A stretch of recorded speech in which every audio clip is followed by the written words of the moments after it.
Olá, bem-vindo a Vestibular em Cena. Bem, aqui estamos de volta às gravações. Nesse último bimestre, eu e o nosso novo editor, o Rodrigo, estivemos dando um auxílio tanto ao professor Rafael como também à professora Lívia. Bem, e nós esperamos que vocês estejam curtindo o trabalho deles também, porque afinal de contas eles vieram para ficar. Bem, feita essa apresentação, vamos hoje então tratar de revoltas emancipacionistas na prova da FUVEST. Portanto, como sempre, bora pegar papel e caneta para nós estudarmos. Se existe um herói político nacional, isto é, brasileiro, o seu nome é Joaquim José da Silva Xavier, vulgo Tiradentes.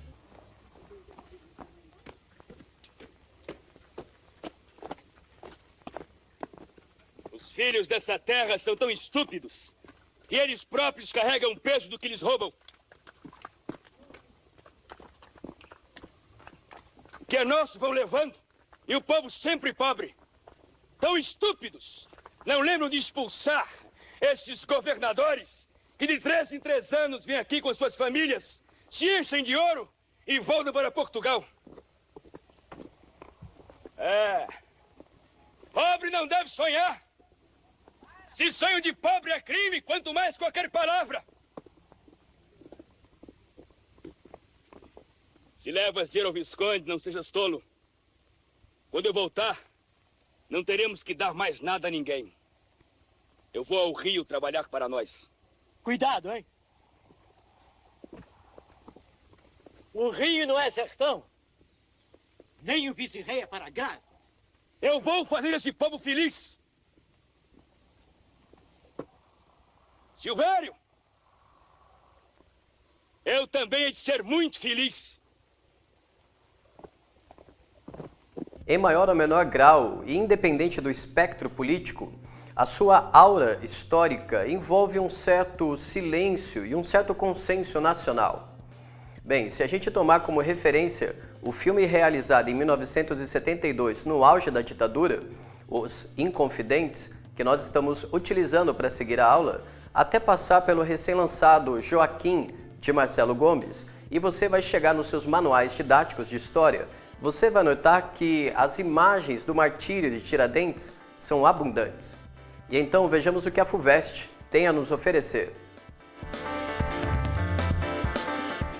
Atualmente, a historiografia brasileira tem em comum o fato de que a nossa identidade nacional ela foi construída ao longo do século XVIII e XIX a partir de realidades econômicas, sociais, regionais. Isso significa dizer que, antes de sermos brasileiros, nós éramos mineiros, nós éramos baianos e nós éramos pernambucanos que, a partir das realidades locais, empunhávamos bandeiras e reivindicações nacionais. Meu caro Dr. Maciel, nós estamos reunidos aqui justamente para não depender mais de licenças de Lisboa ou de importações da Europa. Livres e com suas luzes, Dr. Maciel, nós vamos ter as nossas fábricas. E aí todo português patife poderá usar os galões e cetins que quiser. Os nacionais usarão roupas feitas aqui mesmo, com um honesto pano nacional. Por ser escravo de Portugal, o Brasil, apesar de suas riquezas, é um país miserável. De tudo que pode precisar o país, só nos falta uma coisa: liberdade. O problema é a apatia, a preguiça tropical. Na Europa era o que mais se comentava. A moleza e indolência do Brasil, que não se mexe por mais que o oprimam. Os cariocas já estão com seus olhos abertos e os mineiros, pouco a pouco, vão abrindo os seus. Os governadores e seus criados, que vêm para cá nos comer a honra e as terras, não terão muito mais tempo para rir de nós. Quando for lançada a derrama, o povo se levantará espontaneamente, porque ele não vai ter como pagar os impostos. Isso me parece totalmente impossível, além de materialmente inviável. Porque o povo, ainda que o açoitassem, aceitaria qualquer governo sem reagir. Nesse sentido, vale chamar a atenção para o fato de que as nossas revoltas coloniais, elas foram basicamente de 2 tipos, as nativistas e as emancipacionistas. Como eu e vocês sabemos, as nativistas questionavam aspectos e detalhes do pacto colonial. Por exemplo, o domínio da mão de obra e também da produção algodoeira lá no Maranhão, na revolta dos Beckmans, ou então controle da região aurífera na Guerra dos Emboabas, ou então até mesmo o controle administrativo de Pernambuco, que foi motivo de disputa entre oligarcas e os mascates na famosa Guerra dos Mascates. Dessa forma, essas revoltas nativistas servem para mostrar as tensões locais em torno do chamado Pacto Colonial, uma vez que eu e vocês sabemos, o projeto político português queria abarcar uma região continental com diferentes potenciais econômicos. Por outro lado, as revoltas emancipacionistas são aquelas que traziam bandeiras tricolores e eram sopradas por ventos norte-americanos e também europeus. Ou seja, elas eram motivadas e inspiradas na Revolução Americana, na Revolução Francesa e também na independência do Haiti. E também tinham propósitos igualitários de reforma social. Pois bem, reunião na casa do Tenente-Coronel Francisco de Paula. Discutimos a bandeira. O Tiradentes queria que tivesse um triângulo simbolizando a Santíssima Trindade. Mas a minha proposta venceu. Um índio quebrando grilhões. Cuidado com essa bandeira. Olha, a bandeira americana tem também um gênio quebrando grilhões com a inscrição Libertas Eco Espírito. Serve perfeitamente para nós, não? Não, copiar não, é muito pobre. Em vez de gênio, um índio, que é muito mais o nosso caso. E a inscrição também não pode ser a mesma. Bem, podíamos pôr então Aut Libertas, Aut Nihil. E que tal o versinho de Virgílio? Libertas que seratamen, liberdade ainda que tarde. Lindo, lindo.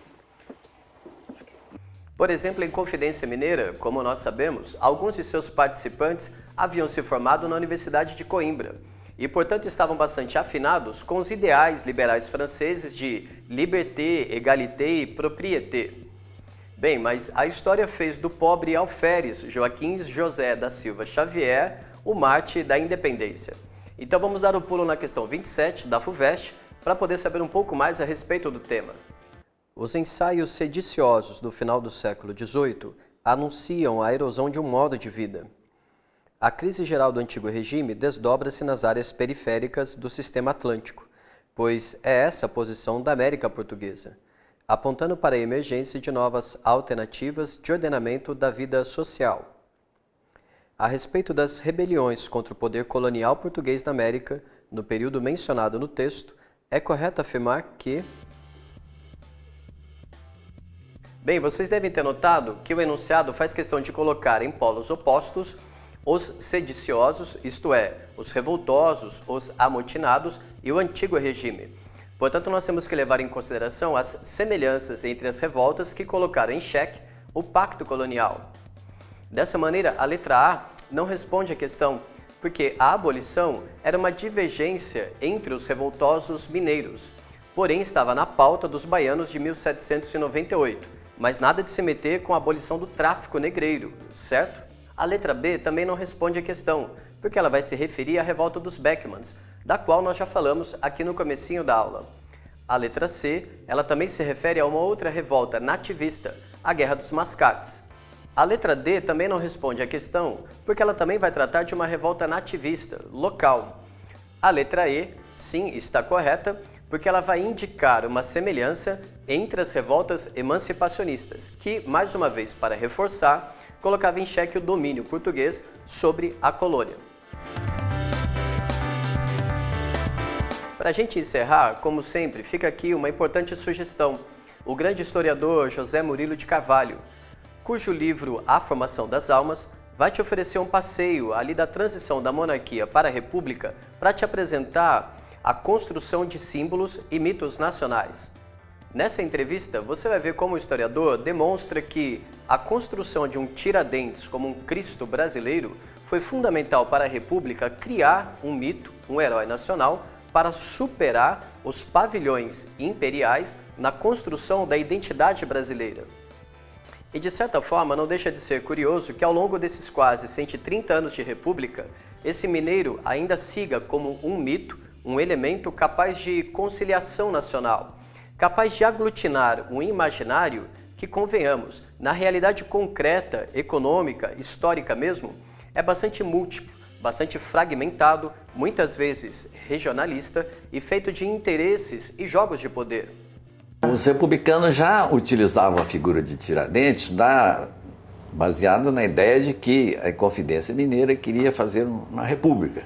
Há hoje debate sobre isso, mas enfim, isso era acreditado.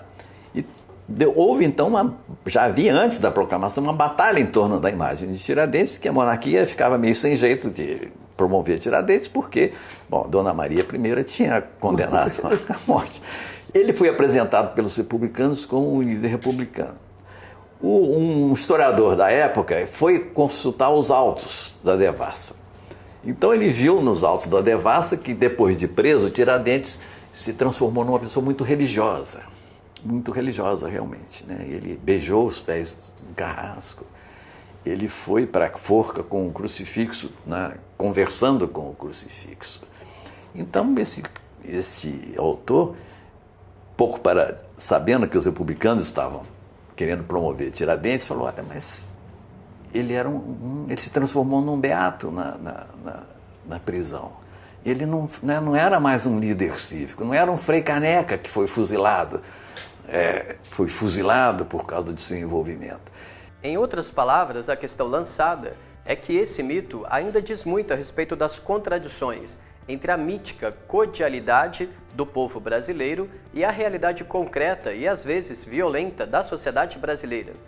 Bom, caso haja dúvidas em relação a isso, então que venha o feriado prolongado desse 21 de abril com seu intenso trânsito para nos contradizer. Essa foi a aula de hoje. Continue nos acompanhando, mandem sempre as suas dúvidas, críticas e sugestões. Continuem acompanhando também as dicas de estudos e de filmes que nós deixamos na descrição do vídeo, assim como também as nossas playlists lá no Spotify. Abraços fortes, até a próxima!